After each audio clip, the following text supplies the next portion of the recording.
everyone. My name is Shawn, and welcome to Sagas with Shawn, Gods and Kings. Hi, everyone. Shawn here from Sagas with Shawn, Gods and Kings. In what feels like the first time in 6 months, I'm actually going to be doing an episode talking about the connections between gods and kings. The king we will be discussing today is not only descended from gods, but his fame and prestige that he accumulated alive while on Earth was impressive enough to the gods, enough so that he was considered worthy by the Norse gods to not only go to Valhalla, but to be found impressive enough to have a banquet thrown in his honor on his arrival, making him a perfect candidate for a standalone episode dedicated entirely to him for this podcast. With Ivar the Wide Conqueror being the last king we discussed on this podcast with a standalone episode back in episode 7. However, unlike Ivar the Wide Conqueror, we have a much better case in confirming today's character's historical existence. That character is Eric Bloodaxe, King of Norway. Eric is not only descended from Ivar the Wide Conqueror, but is also the son of another figure I discussed in the first episode of this podcast, that being Harald Fairhair, the first king of Norway, who ruled Norway from 872 to 930 CE, who per Heimskringla, the saga of the Volsungs, and the saga of Ragnar Lothbrok, is a descendant from the Allfather Odin on his mother's side, and also the Vanir gods Freyr and Njörðr on his father's. And yes, if you add some other sources like how Norway was formed, there is also a familial link between Freyr and Njörðr and Odin as well, meaning Harald could be considered to be descended from Odin on both sides of his family, through both the Ynglinks and the Volsungs. However, I typically go with the Heimskringla version of events where the familial link between Odin and the Vanir gods is not there, to keep it more consistent with what we read in the actual myths. Now, to go over this line briefly, we have Eric Bloodaxe, and Eric's father was Harald Fairhair, son of Halfdan, son of Gudrod, son of Halfdan, son of Eystein, son of Halfdan. Then it goes up a couple dozen more generations to Freyr, son of Njörðr, the two Vanir gods. Harald Fairhair's mother would be Ragnhild, the daughter of Sigurd the Heart, the son of Aslog, the daughter of Sigurd Snake in the Eye, the son of Aslog, the daughter of Sigurd the Dragon Slayer, son of Sigmund, son of Volsung, son of Reyrir, son of Siggy, and then son of Odin. Now, the mother of Sigurd Snake in the Eye, Aslog, was married to Ragnar Lothbrok, whose father was Sigurd Ring, whose father was Randvir, whose father, according to one source, was Frarek. And Randvir also had a brother named Harald Wartooth. According to one source, this Randvir and Harald were descendants of the Skjoldungs, the legendary kings of Denmark, and their ancestor Skjold also would have been a son of Odin. So this source, how Norway was formed, is the same one that links Njörd and Odin. But this also links Ragnar Lothbrok to Odin. And this is another link that I do not typically claim in the narrative on my podcast. Again, my method for what is canon in these legends and myths, I'll admit, makes no sense. But this is because the different sources also don't. And another line of Ragnar's that I like to go with, which would link Eric Bloodaxe to Ivar the Wide Conqueror, as I mentioned, says that Ragnar Lothbrok was the son of Sigurd Ring, the son of Randvir, but this source actually claims that Randvir was the son of a man named Valdar, who was married to Alfhild, the daughter of Ivar the Wide Conqueror. Then going up from there, you'll find that Ivar is a descendant of King Heodric from the saga of Hervor and Heodric, the source that I typically use for this line. And I do like this version because multiple sources claim that Ivar the Wide Conqueror not only toppled the Ynglinks in Sweden, but also toppled the Skjoldungs in Denmark. And this set the stage for his listed descendants inheriting parts of his kingdom of legendary Sweden and legendary Denmark, which surprisingly fits nicely with Ragnar Lothbrok controlling both of those areas, then the lands that he controls in Denmark being given to his son, Sigurd Snake in the Eye, and then the land that he controls in Sweden to Bjorn Ironside, which for this episode also paints another good picture of legendary Scandinavia decades before Harald Fairhair and his takeover of Norway, because Sigurd's line in Denmark and Bjorn's line in Sweden would eventually lead to those historical kingdoms as well, because Gorm the Old was also a descendant of Sigurd the Snake in the Eye. He was the first king of Denmark, and then Eric the Victorious of Sweden was a direct descendant of Bjorn Ironside. In many ways, this episode also acts as a continuation of my episode on the Anglo-Saxon kingdoms of England. In that episode, we looked at both the legendary and historical versions of the fall of Northumbria in the late 800s. On the legendary side, the saga of Ragnar Lothbrok describes Ragnar's sons invading England to avenge their father's deaths at the hands of a King Aella of Northumbria, ending with Aella's infamous execution via the Blood Eagle. Historically, the Anglo-Saxon Chronicle paints a less dramatic but equally chaotic picture, with Northumbria divided by internal conflict just as the Great Heathen Army arrived in England. The army who, after the fact, had the legendary Sons of Ragnar inserted in as its generals to spice up the story a bit. And that instability in Northumbria and the kingdom eventually helped create the political world that Eric Bloodaxe would later step into, one where Northumbria was a part of a unified kingdom of England decades later. So while the sagas and historical records obviously differ, I do like the thematic idea that with Aella's fall and the Viking takeover of Northumbria, Odin's bloodline symbolically returns to rule the kingdom through Ragnar's sons. The first king of Northumbria, or at least a part of it, Ida, who ruled in the mid 600s, was descended from Odin. However, the chronicle does make it clear that Aella, centuries later, was not a part of this royal bloodline, as in he came to power without the necessary benefit of having royal, or in this case, divine blood. Since Ivar the Boneless, a different Ivar from the one I mentioned earlier, and son of Ragnar, who the saga says then ruled in Northumbria after King Aella, was a descendant of the Allfather, Odin's bloodline would have been restored, with many of the various rulers of Northumbria through Eric Bloodaxe also having the Allfather's divine blood. Now back to the historical side of things, the one that does not involve the Blood Eagle, or a King Ivar who literally had no bones. The chaos sort of continued over the next few decades, with the Great Heathen Army toppling Anglo-Saxon rule in Northumbria at the time, and Norsemen now settling and integrating into this Anglo-Saxon population and culture. In tandem with the wider events occurring in the rest of the country that would become England, this instability found in Northumbria does make sense. Over the wider England, the only kingdom that did not fall to the Great Heathen Army was the Kingdom of Wessex.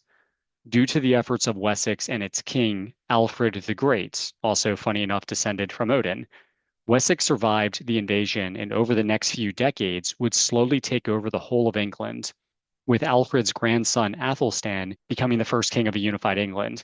I'm taking this time to talk about England on this episode on Eric Bloodaxe, King of Norway, because Eric, also at a different time, was a king of Northumbria, and this would have been in the 940s to 950s CE, decades after Northumbria's Anglo-Saxon fall during the Great Heathen Army's invasion in the 870s CE. So in this episode, we are going to be reviewing Eric's life as told in Heimskringla, specifically the saga of Harald Fairhair, and then the saga of Haakon the Good. His few mentions in the Anglo-Saxon Chronicle, which contains more historical tidbits that serve as contemporary evidence of the events, and then also to learn more about his possible character as a human, his role as a side character in Egil's saga, which is one of the Icelandic sagas. We'll briefly discuss his other mentions in the Historia Norwegiae and the Havarsú Norwegiar Bygdist, or how Norway was formed. Then we will wrap it up with a certain poem that details the gods themselves preparing for Eric's arrival at Valhalla, depicted in the poem Eriksmal. And yes, I am going to do my best to bypass any contradictions to make this a linear narrative. Probably will not go well, but I do appreciate you all anyway while I try to better myself. So before we get into Eric Bloodaxe, I wanted to briefly go into his father, Harald, to allow you to understand the world that Eric was born and raised into. Harald Fairhair inherited a fractured and unstable kingdom at only 10 years old after the death of his father, Halfdan the Black, around 860 CE. Halfdan had spent his reign carving out territory and subjugating rival petty kings. But the moment he died, many of those rulers saw no reason to remain loyal to a child king. Per Heimskringla, it says, "After Halfdan's death, many chiefs went against the kingdom he had left behind." So Harold was left with a fractured collection of petty kingdoms in Norway. Now, along with the help of his maternal uncle, Duke Guthorm, who became his closest military advisor and commander, Harold spent his early years reclaiming and resubjugating those lands via warfare. Eventually, however, due to the prophesized fate that both of his parents dreamed about, along with a challenge that was imposed on him by a woman named Gyda that he was trying to marry, Harald set his ambition to be the first to conquer the entirety of Norway. Gyda informs him that this is the only way that she would marry him. Harald agreed and swore that he would not cut his hair until he did. Harald does eventually conquer Norway in 872 at the age of 22, becoming the first ruler to unify Norway, cutting his hair in a ceremony and then becoming Harald Fairhair. Now, outside of the direct conquest and warfare, the text gives us a decent amount that details his plan for not just conquering, but governing the land as well. In many instances during his campaign, Harald did not need to fight at all, because many of the local Jarls and leaders of the lands that he invaded opted to simply bend the knee to him, reluctantly or happily joining his newly centralized kingdom, which you have to admit may have been a better option than getting slaughtered by a larger army. Some opportunists also saw the benefit of joining Norway to fight for his cause, which enriched them in both riches and in power. Not everybody bent the knee. Many fought and died, but many fled to Iceland. They pretty much said, well, I'm out. Let's go to Iceland because I hear they have that Blue Lagoon spa that offers massages near the Keflavik airport. The text states that the Jarls who joined Harald found themselves richer than they had already been, and then they had the backing of Harald's. They did need to pay Harald tribute and offer him 60 fighting men for his standing army, but much of the taxes went to them. So Harald in this new centralized Norway saw benefits in empowering the Jarls and petty kings he conquered, who may have known the culture and population of the lands hundreds of miles away, and use them to rule those lands in the name of the crown, serving as a buffer between those populations and him. Having powerful, loyal men who had influence in lands you controlled far away would have benefited him greatly, and having local leaders stay in a leadership role in his conquered territories would have provided some stability in a very chaotic situation. Now, as far as his tax plan, Harald implemented what are called odal taxes. The odal tax effectively brought hereditary lands under the authority and ownership of the crown and required landholders to pay tribute on property their families have controlled for generations. You have to imagine that this would not have been received well by many, despite the quote generosity by Harald to those who accepted his rule. Paying some taxes to the crown for protection against outside enemies is one thing, but paying taxes for lands that your family has owned for generations must have left a sour taste in the mouths of those who bent the knee. And those individuals may have faced the sword if they didn't. But what could they do? At this point, Harald Fairhair was then in power in this new Norway, and he had the backing that he needed. The other main point I wanted to discuss with Harald was his many wives and sons. The text names 7 wives and 20 sons.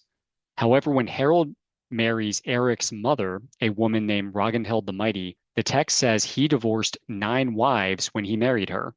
So you have to imagine that there may have been more unnamed sons and unnamed wives as well. Ragnhild the Mighty was the daughter of a Danish petty king who ruled in the Jutland Peninsula. Now, Eric's birth, per the notes of Heimskringla, say that he was born in 885 CE. So Harald would have been 35 and have been king of Norway for 13 years at this point. As Harald clearly favored Ragnhild at the time, Eric would become his favorite son as well. Now, Harald's sons, as they grew, were looking to make names for themselves and gain power and reputation as well, which is a consistent thing with young, muscular Viking dudes that we see in the sagas. The sons of Harald felt their father empowered the Jarls too much, and they felt as princes, they should run the lands their father conquered. This, along with some, quote, sibling rivalries, if I wanted to sugarcoat it, led to instability in this new kingdom as Harald gets older and ages. So here we have Eric, a favored son of Harald's with 19 brothers, living in a kingdom where Jarls rule the smaller kingdoms within the country. And all of the sons of Harald wanted more. Reputation, wealth, land, power, you name it. I know all of this may have been a lot with me discussing Harald Fairhair's Norway, but I did want to put together a picture of what the sagas tell us about Scandinavia at the time. And yes, much of what I just said may be cut from the episode because I don't want this to be the, well, King Harald did most of the work, and then he had a son with a cool Viking name, I guess. Eric Bloodaxe, the end. But we'll pass the torch on now to Eric.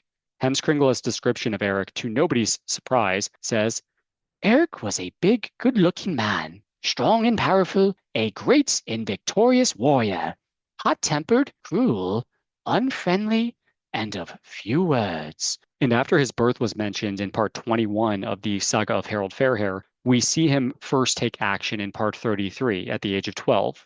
So this would be in 897.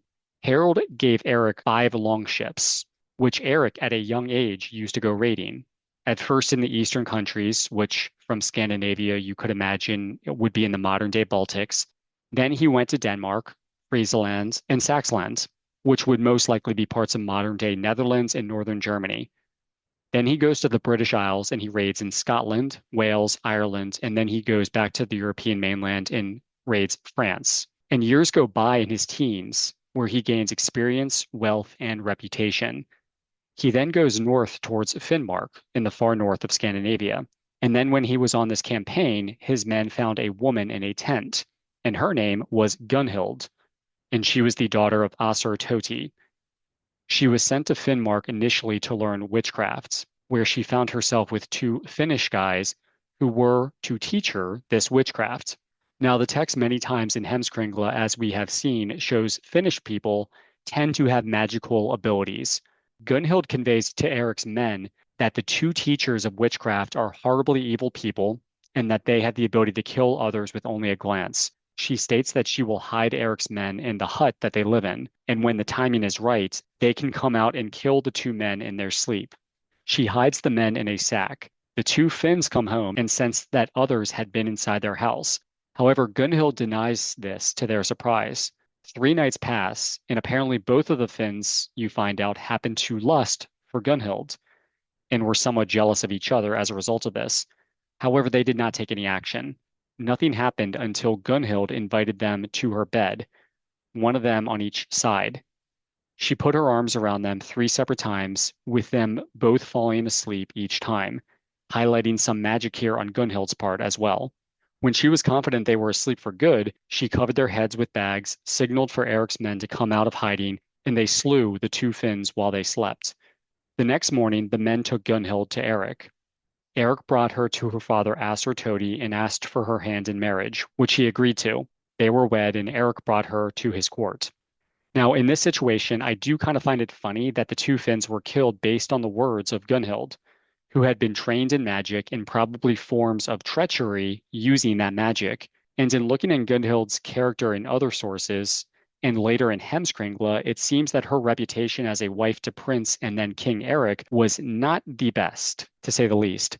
Also, per other sources, Gunhild was not the daughter of a man named Asur Toti, but of a certain King Gorm, the first king of a united Denmark.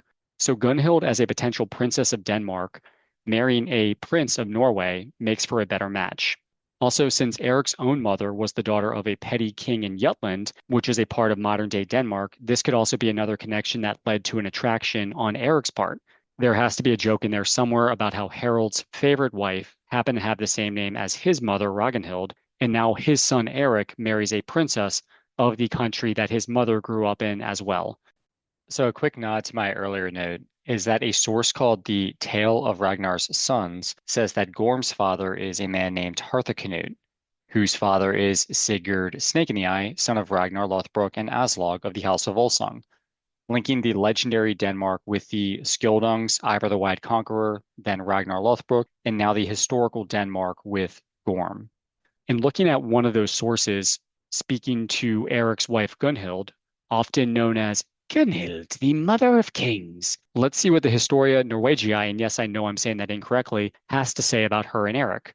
With a portion of the text speaking of Harald's sons, it says, "The oldest of these, Eric Bloodaxe, acquired the kingdom after his father and took to wife a vicious and most iniquitous woman from Denmark named Gunhild, the daughter of the notably foolish Gorm, king of the Danes, and of the notably sedacious woman Tiri. With Gunhild, he had 6 sons." The text goes on to paint Gunhild in just an absolutely lovely light, as you see. Now let's see what Heimskringla has to say about her. "Gunhild, his wife, was the fairest of women, wise and skillful in magic, glad of speech, crafty, and very cruel." Also here, just painting the future queen in a fantastic light. Anyway, in part 34, when Harald was 50, so this would be in 900 CE, you see another note of how Harald loved Eric of all of his sons the best, and gives him rule of Halagaland, Nordmore, and Romsdale. Harald's sons, as mentioned, wanted land to rule of their own within Harald's kingdom. Now, at this point, on the northern end of 50, and maybe lacking the will to fight his sons on this, he seems to have given in and usurped the rule of many of the earldoms. His sons did often invade the earls even within their own father's kingdom already, so maybe this arrangement was an offering to give them what they wanted and to reduce bloodshed. But Harold gives control of many of the lands within Norway to his sons, land that he previously gave to his earls. However, his sons were still subject to him as a high king. Harold wished that upon his death, Eric would sit in his high seat above all of his brothers. And of course, this totally works out just perfectly. Eric also wanted his father's seat, and this favoritism made them inseparable, and Eric was loyal to his father. Like in one occasion, as shown in part 35 of Hemskringla, you find out that Harold's son Ragnvald becomes a wizard in Hedeland to the disappointment of his father. Harold then sends his son Eric to, quote, take care of the situation.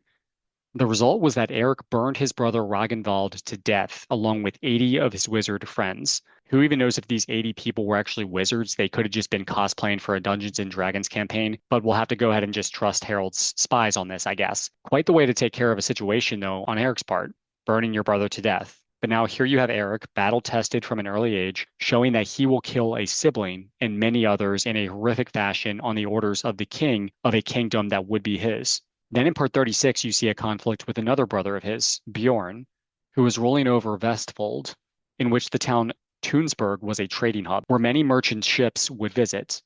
Bjorn seemed to be less violent and impulsive than his brothers and focused more so on statescraft and successful diplomacy and seemed to be pretty good at it and was well viewed by those in the kingdom. Eric decides to go to Tunsberg and demands Harold's stake in the trade revenue. However, Bjorn stated that the custom was that he himself take the tribute to their father, so he said no. Eric then demanded a place to stay for the night, to which his brother Bjorn said, nah bro, get the fuck out. Eric and his men then left town. And later that night, Bjorn left to travel to Jarlsberg. Eric went there as well and met his brother. They seem to have been content enough at this point to have a drink together. Maybe they had to embrace the whole political theater angle in what was the little verbal fight earlier that may have just been a show for the people. However, this ended up not being the case. Eric's men had surrounded the tavern that they were drinking in. This led to Eric's men killing Bjorn and his men, and then Eric taking the tribute for their father that he initially wanted. So we have another brother dead here at Eric's hands. This obviously left a sour taste in the mouths of the population as far as the actions of the man chosen by the current king to succeed him upon his death. We then hear of another conflict with Eric and his brother, specifically Halfdan the Black. Not to be confused with his grandfather, Halfdan the Black. Yes, Harold not only had 3 sons named Halfdan, which was his father's name, but he also named one the exact same name as his father, in this case, Halfdan the Black. Halfdan learned about Eric's location at a place called Moor. While Eric was sleeping in his house, Halfdan had his men surrounded and burn the house, killing many of those inside. However, Eric and 4 of his men did escape and through the nearby woods. Eric informed his father of what had happened, and Harold was obviously pissed off. Harold and his son, Halfdan, actually raised their armies to meet each other in battle. However, a man who had favor with both Halfdan and Harold were able to negotiate the terms of peace between father and son. And the only terms, funny enough, were that Halfdan, who does not lose his land, only needed to promise to not attack Eric, which you think Eric would not have been too happy about with the leniency of what just happened. I mean, his brother almost burned him to death. But keep in mind that even though Harold may have sanctioned Eric's actions, burning his brother Ragnvald alive, he definitely did not sanction Eric killing Bjorn, when Bjorn was still only honor bound to be loyal to his father and not Eric. So maybe in this situation, Harold told Eric to deal with what could be considered the light terms given to Halfdan. However, you do find out in part 42, a few parts later, that Halfdan the Black died suddenly while at a feast. And the text there says, Halfdan the Black died suddenly at a feast in Trondheim, and it was said that Gunhild, mother of kings, had brought over the witch wife to give him a bane drink. So it seems that Gunhild, already amazingly reputed by the Norwegians, now was known to have poisoned one of the popular sons of Harold, who previously had a conflict with Eric, who also at this point was not seemingly looked at favorably either. Now, going back to part 38, you find out about Harold's last named son, who he had when he was 70. So this would be around 919 or 920 with a woman named Tora or Thora. They had a boy named Haakon. The text says, The boy soon became handsome and well grown and very much like his father. Though Haakon was Harald's son, he stayed and lived with his mother. Now you hear about, and this is going back to why I discussed England, a king of England named Athelstan, who I mentioned earlier, son of Edward, son of Alfred, and also from the family descendant of Odin. Athelstan, not unlike Harald of Norway or Gorm of Denmark, had recently become the first unified king of a country, in this case, England. And in a diplomatic effort to spawn positive relations with Norway, a country that over the last century and a half has been ripe with Vikings raiding the British Isles, Athelstan sends men to Harald and offers him a sword. Harald took this gift as an insult. He is a 70-year-old battle-tested conqueror, and he receives a gift from a much younger king who has only been in power a short time. If anybody's offering anybody an honorary sword, it should be fucking Harald. Harald almost wrathfully had Athelstan's men killed, but thought better of it. And to one-up Athelstan on the gift insults, he offers Athelstan his son, Haakon, to be fostered in England. So he's like, here, take my 20th at minimum son, who I had with a woman I didn't marry when I was 70. And upon receiving this quote gift, Athelstan becomes pissed off as well, since Haakon was the son of a serving woman who simply had sex with old man Harald. Athelstan considered killing Haakon, but thought better of it as well and accepted the gift. Athelstan had the young Haakon baptized into Christianity, and he took him in as a foster son. Athelstan gave Haakon a sword that was better than the one that he initially gave Harald. So when Harald becomes 80 in 930 CE, he felt at that point he was too old, and he abdicated the throne to Eric. So Eric Bloodaxe in the year 930 is now Norway's second unified king. However, that unification, or his quote reign for that matter, does not last long. Now, this would have taken place before Halfdan the Black was poisoned and killed by Gunhild. And when Eric became king, he rebelled from subjugation to the crown. And when he did die by poison, his brother Sigurd then took this new independent kingdom and continued the rebellion against Eric, as did another brother named Olaf, who was full brothers with Bjorn, who Eric had also killed. Harald also ended up dying 3 years after the abdication in 933 CE, by the way. So Eric was not pleased at the fractures in his kingdom and the rebellions. Olaf and Sigurd meet in friendship to discuss the plan for Eric while Eric was raising his forces. They meet in battle, and Eric, due to the size of his army, won, resulting in the deaths of two more of his brothers, now Olaf and Sigurd. And that is how the saga of Harald Fairhair ends. The next chapter of Heimskringla Part 4 is called the Saga of Haakon the Good. And Part 4 picks up right after Part 3 ended with Eric winning these battles. So obviously the Norwegians were not happy with the cruel husband and wife, king and queen. But they had some options, because at this point, another suitor for the kingship was being incubated in England. Haakon, foster son of King Athelstan of England, upon his father's death in 933, which would have made him in his early teens, made plans to go back home to Norway. I'll have another episode on Haakon in this King series to go further into this. But to sum it up, Athelstan arrives in Norway, raises support from the local Jarls and petty kings, and many of whom would be his remaining brothers or the sons of his dead brothers, which for obvious reasons, many of them gladly decided to support Haakon for the throne due to their hate of Eric. I mean, they are supporting someone who is a Christian over him. If you think about a pagan population of Norwegians choosing a Christian, the current pagan king and his wife must have been assholes. But what really wins them over is the removal of the odel tax that I mentioned, giving the landholders ownership of their own land again. During Haakon's political rallying of support, everybody noticed how Haakon was more like his father Harald than Eric was, at least the parts of Harald that they liked, except again that he's removing the property taxes that they hated. Not unlike Ivar the Boneless historian, the taking of Northumbria in the saga of Ragnar Lothbrok, Haakon's forces and support grew to outnumber Eric's even before a sword was raised. Many of Eric's chiefs left and joined Haakon's campaign to be the king. Haakon raises this army. However, before any battle, Eric saw the situation for what it was, and he flees the country and the kingship. And so at this point, Haakon becomes the third king and the first Christian king of Norway in 933 CE. When Eric fled, at first he went to the Orkneys in the north of what is now Scotland and raided the surrounding lands. He then took his raiding to Northumbria, which again is now a part of a unified England at this point. However, also because Northumbria, and I mentioned this earlier, decades earlier, started integrating Norse and Anglo-Saxon culture and two different religions, Norse and Christianity, this made for an unstable environment in Northumbria. So while Eric raided there, King Athelstan sent messengers to him and offered him the kingship of Northumbria, which you could say is still a petty king subject to the wider King Athelstan of England. So maybe you could argue not a true independent king. However, Eric had many reasons to accept. A king that fled his own lands in Norway already finds himself in a position of power, even though it may be a lesser level of king. Funny enough here is that Athelstan tells Eric that his father, King Harald, and him were actually good friends, despite the only interaction with them being the insult exchange of gifts that I mentioned earlier, that almost resulted in many deaths, Haakon's included. Anyway, the agreement here was that Eric would defend the North against other raiders. The other agreement for Eric was that he would be baptized himself into Christianity, and he accepted that as well. The text makes note that Eric's seat would be in York, and it does specify that decades earlier, the sons of Lodbrok settled there as well.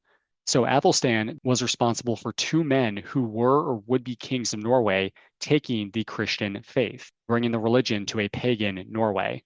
Whether that's a good thing or a bad thing, I'm going to go ahead and just let the listener decide what may be obvious to them. After becoming the king of Northumbria, Eric does continue raiding in Scotland when he was bored. He also did so in Ireland and Wales, outside of Athelstan's realm. Now, when King Athelstan died 14 years after becoming the king of England in 940 CE, at which point Eric would have been 55, Athelstan's brother Edmund then took the throne of England. He did not like that Eric Bloodaxe was ruling Northumbria, and he made plans to install another leader there. Eric heard of this and traveled far and wide in an effort to raise an army. Edmund nominated a man named Olaf, or Onlaf, for Northumbria. Olaf met Eric in battle, and though things did start to go well for Eric, the army of the Crown of England was too powerful and eventually won. Eric Bloodaxe lost the battle, and he lost his life. And you find out here that Gunhild and his sons fled back to the Orkneys in the north of what would be Scotland at this point. What's funny here is that the Historia Norwegiae description of Eric's death and him losing the kingdoms blames her for him losing both Norway and Northumbria. Now, speaking of Norway at first, it says, after ruling for a year and pleasing no one on account of the excessive arrogance of his wife, Eric was deprived of the kingdom by his brother Haakon, foster son of Athelstan, king of England. With the agreement of the chief men of Norway, and Eric withdrew as a fugitive to England. There he was well received by his brother's foster father and laved in the fount of baptism. He was made Jarl of all of Northumbria and proved most acceptable to all, until his outrageous wife Gunhild arrived. The Northumbrians would not suffer her pestilential fury and forthwith threw off their intolerable yoke. Eric, however, died when he was being attacked while on a foray in Spain, and Gunhild returned with her sons to her brother Harald, king of the Danes. Obviously, this version has Eric dying in battle in Spain and not in battle in England. And also, in this version of her, since she was a Danish princess, she went back to Denmark where her brother Harald Bluetooth then ruled. Harald Bluetooth was the son of the aforementioned Gorm the Old, which makes sense because his sister was the daughter of Gorm the Old, according to this source. And I am sure that we're going to do another episode on Harald Bluetooth of Denmark, but his main claim to fame is essentially that he converted Denmark to Christianity, and he also invented a short-range wireless technology used to exchange data between devices over short distances, creating personal area networks. Now, while Heimskringla gives us the broad political story of Eric Bloodaxe and the sons of Harald Fairhair, another source gives us a much more personal perspective on the world that Eric lived in, that being Egil's saga. Egil's saga is technically the story of Egil Skallagrimson and his family. But because Egil's family opposed Harald Fairhair's growing power in Norway, and then later come into direct conflict with Eric and his wife Gunhild, the mother of kings who we all love. The saga ends up giving us vivid portrayals of Eric's character that I think is worth discussing in this episode, especially since Heimskringla skips over him and does not give him a chapter with his own name. However, Egil's saga describes many of the broader geopolitical events I've discussed already. To briefly summarize the backstory of Egil's saga, you hear about a man named Ulf, son of Bjalfi. Ulf, also known as Kvidolf, known for turning into a wolf at nighttime, was a leader living in Norway during the rise of Harald Fairhair and his military campaigns. Vidolf was propositioned by some other leaders to fight against Harald, which he declined. Afterwards, Harald sent men to recruit Vidolf to join his kingdoms. However, Fridolf denied that request as well. His son, Thorolf, did join Harald as a loyal bannerman. Fridolf warned Thorolf in advance to be aware of gaining too much reputation in Harald's court. However, Vidolf respected Thorolf's decision, and Thorolf goes to join Harald. So Thorolf becomes a battle-tested soldier, and Harald notes his loyalty. However, one day a friend of Thorolf's, also in the service of Harald, dies.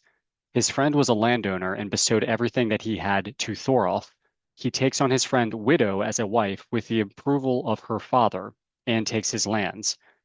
Harold agrees to this, but this is when, due to the whispering into Harold's ear by a sinister opportunist, he starts to believe that Thorolf is pocketing some of the tribute owed to the crown.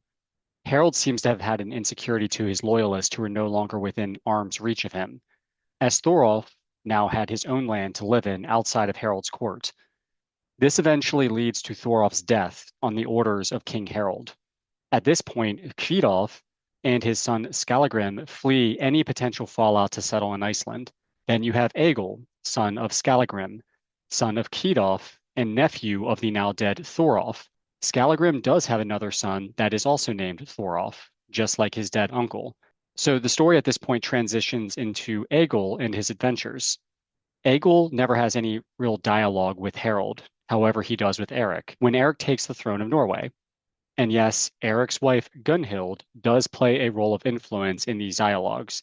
But before we continue, I did want to introduce Egil, as he, for the first time in this podcast, is a Viking that has less than desirable physical qualities. Part 31 of Egil's saga says, Skallagrim and his wife had another son who was sprinkled with water and named Egil. As he grew up, it soon became clear he would turn out very ugly and resemble his father, with black hair. Egil was very strong and had a knack for combat at a young age, but he also had a honeyed tongue. He could speak poetically and had a gift for words, which in the sagas and Eddas is a strength. Anyway, Egil's brother Thorolf, just like his uncle Thorolf did with Harold, is able to make peace with Eric despite the family qualms and joins him as a trusted man. He wins Eric over before he was king by offering him a ship, which Eric accepted. Notes that Eric was fostered by a man named Thorvir, and he had a son named Arnbjorn, who ended up being good friends with Thorolf as well. In part 37 of Egil's saga, Eric comes into power. It mentions Eric's marriage to Gunhild. In this version, she is not the Princess of Denmark, but is once again the daughter of Ozur. The text confirms she was very well versed in magic and stated that her and Thorolf initially were close. Eric Bloodaxe in this story actually seems to be more diplomatically pragmatic, to say the least, than he is in Heimskringla. After taking Thorolf into his service, he gave Thorolf leave to visit his father Skallagrim in Iceland, and even offered an axe to somewhat mend the family's bad blood to Skallagrim. Egil eventually joins his brother Thorolf on his adventures as a Viking, and the two of them become known in Eric's court. Arnbjorn also becomes good friends with Egil. Now things start to go sour in the brothers' professional careers when they were both present at a feast that King Eric and Queen Gunhild were in attendance for. Egil gets insanely drunk. One of the staff members, a bard, tells Gunhild that this man was shaming them by acting this way in their presence. So she tries to have him poisoned, something that we saw she does in Heimskringla. Egil survives, though, and kills the bard member before he fled. He escapes during the night, and the following morning, Eric ordered the pursuit. Egil was able to kill many of pursuers in combat, and this obviously annoyed King Eric, but more so annoyed Queen Gunhild. And keep in mind that Egil has a brother who has friends at court and is in the good graces of King Eric. Eric seems to take an approach moving forward of, well, I guess I just better not see him in my kingdom anymore, but I'm not going to spend any more time worrying about this now fugitive who has his roots in Iceland. To which his wife Gunhild scolds him continuously for his passive behavior to this slight. In one case, Thorir had let Thorolf stay with him a bit. He wanted to be honest with King Eric to let him know. The king, not loving the situation, did love his foster father, Thorir, so he let Thorolf stay with him, though admittedly nobody else in the service of King Eric would be allowed to foster Thorolf. Gunhild then says, I think that once again you're allowing yourself to be too easily persuaded and are quick to forgive being wronged. So in part 49 of the saga, there is a party for a sacrificial feast where Queen Gunhild asks her brothers Eyvind and Alf to kill both Egil and Thorolf, who she knew would be present. though Egil eventually doesn't attend due to the danger. They didn't get a chance to kill Thorolf either, but they did kill one of Thorolf's men to get something from the knight. Gunhild's brothers were banished after this to Denmark. The saga goes on for a bit discussing how Egil went to England and served King Athelstan in his military campaigns, becoming a trusted general and loyal advisor. After this, Egil goes to Arnbjorn's in Norway. He gets married, but shortly afterwards is encouraged to go back to Iceland, as Queen Gunhild still had her ill disposition towards him. Moving on to part 60, you hear that Eric ruled Norway just 1 year after his father, and he dies. Keep in mind, Eric was king for 3 years before this due to Harald's abdication, as discussed in Heimskringla. However, the saga briefly details Haakon, foster son of Athelstan of England, usurping Eric and taking the throne of Norway. And Eric, like in Heimskringla, after seeing that his army would not be able to defeat Haakon's, flees with Gunhild and their children. The same agreement occurs in Northumbria in England, where Athelstan offers Eric the kingship, or sub-kingship, as he would still need to be subject, as mentioned, to Athelstan. Egil then, in Iceland, not knowing that Eric had power in the north of England now, travels to England to receive payment from Athelstan for his previous service, and he lands in Northumbria. When he realizes that this was now in Eric's Northumbria, he was honor-bound to not seem like he was fleeing from him, and he decides to make his presence known to Eric. Arnbjorn, still in good favor with Eric and in his court, connects with Egil and plans to sue for peace with Eric in the hopes that the king would not have him executed. King Eric agrees to let Egil live after he uses the power of his words to write a poem praising the king, though he makes it clear he never wants Egil to come across any of his family members ever again. Queen Gunhild did not like this decision. So again, Eric seems to have been somewhat diplomatic in this version when it comes to his leadership. Moving on to part 68 of the saga, the text says, Egil received word from Norway that Eric Bloodaxe had been killed on a Viking raid in Britain. Gunhild and their sons have gone to Denmark, and all the men who accompanied him had left England. So in this version, Eric dies in England and not in Spain. You also find out that Athelstan, the King of England, died and the throne passed to his brother Edmund. But anyway, that's all we're going to be discussing with Egil, since Eric is dead at this point. But now we're going to go ahead and move on to the Anglo-Saxon Chronicle, which gives us additional and or conflicting versions of events of what the hell went on in Northumbria after Eric had lost the throne of Norway. Athelstan does indeed subjugate most of the lands in England in 926. Then eventually in 941, he dies, and it says, And Edmund took the kingdom. He was then 18 years old. And this year the Northumbrians abandoned their allegiance and chose Anlaf of Ireland for their king. Now, it seems that the Anglo-Saxon Chronicle has two Anlafs that would compete for the thrones of Norway over the next 15 years. So there are going to be different characters and also, as we see, different and contradictory events based on the source. However, Eric at this point in the Chronicle has not been mentioned yet. So no diplomacy between Eric and Athelstan here. And you hear that Northumbria rebels against England, and for a time was not subject to the crown. However, in 943, Anlaf and Edmund did ally, and by 944, Northumbria was back in the fold in England. But then in 946, Edmund died. Then the throne of England passed to another brother, Eadred, and he was able to keep Northumbria under his control. However, it seems Northumbria did eventually break away shortly after because they chose an Eric for their king. So it seems in 946 that Eric was an independent king of Northumbria and did not bow to Eadred. Now, per the footnotes of Heimskringla, Eric dies in 950 after becoming the king of Northumbria in 947. So this timeline here sort of makes sense, although it definitely has different versions of events on how Eric came into power. However, the notes also say that he first became the ruler in Northumbria in 939.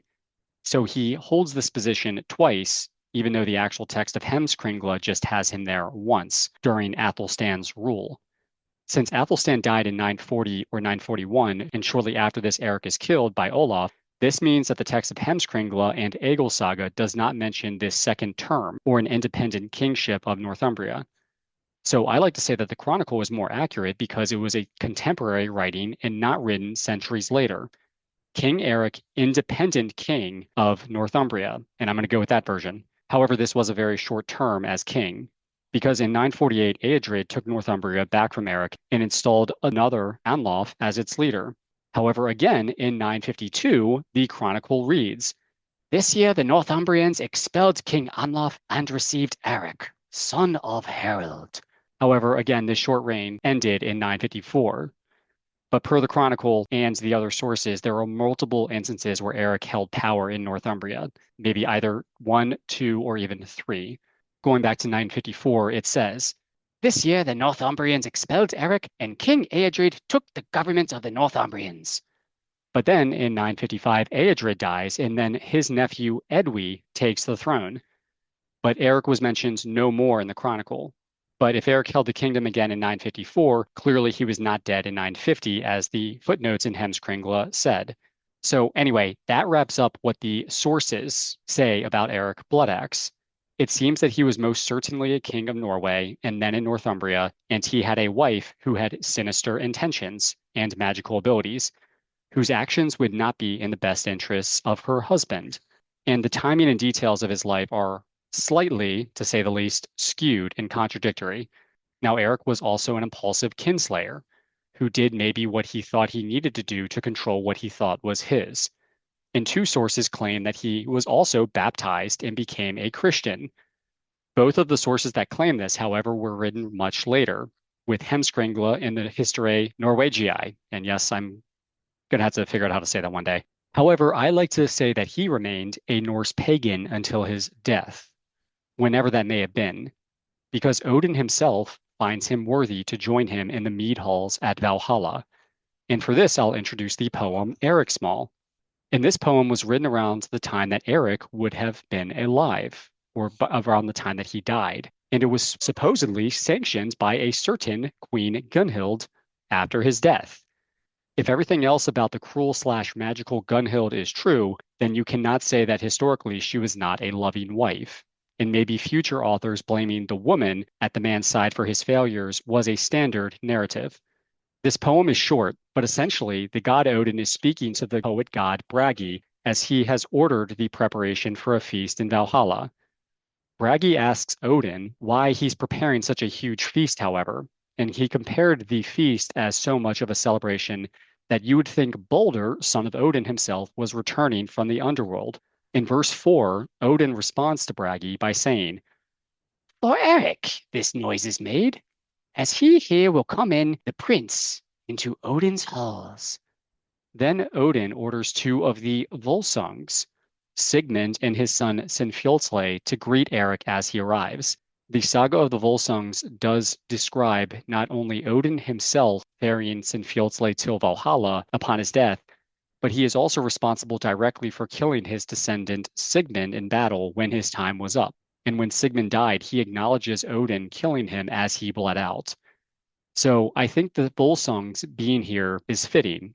And also funny enough, per the saga of the Volsung, the main character of the saga, Sigurd the Dragon Slayer, ends up in Hell, not Valhalla. So fittingly for this poem, Sigurd is not present. Then in verses 6 and 7, they are interesting because Odin says that Eric is worthy of Valhalla because, "For in many lands he has reddened the blade and borne a bloody sword." Then you find out that Eric died in battle because Odin also arranged it. Bragi asks Odin why he deprived Eric of victory, and he says, "For it is uncertain to know when the gray-coated wolf attacks the seat of the gods." So Odin, who is known to orchestrate the outcomes of battles on Midgard, needed Eric for Ragnarok, and he arranged his death so that he could be a soldier or an Einarhar that fights by his side at that doomed day. The poem ends with Eric's arrival when Sigmund greets him. So anyway, I fucking love this poem, especially if it was sanctioned by a Queen Gunhild. You then have to ask yourself if it wasn't her in some way coming to terms with her husband's death, and then imagining him seated next to the All-Father himself in the afterlife. Not completely unlike many in this world do when losing a loved one and imagining lives in the afterlife where they will meet them again. Now, in reality, there's a good chance in the 950s that both Eric and Gunhild may have converted to Christianity by that point, since, as I mentioned earlier, it was all the rage. I like to think that this is proof, however, if we use this poem, that they at least retained some of those beliefs. And any word of baptism of Eric was invented by the authors, like Snorri Sturluson centuries later. Anyway, that is Eric Bloodaxe. Pretty cool story to kick off the King series that I plan on continuing. Next episode, not necessarily of the podcast, but of the series within it, I will probably go with Haakon, then Eric's sons, but also the kings of England, like Athelstan. They definitely deserve some love too, so we will see. Anyway, thank you so much for listening, everyone. Have a great day. Thank you for listening to Sagas with Shawn, Gods and Kings. If you enjoyed the show, please follow me on Instagram, TikTok, or YouTube, and leave a 5-star review wherever you listen to your podcasts. Thank you, and have a great day.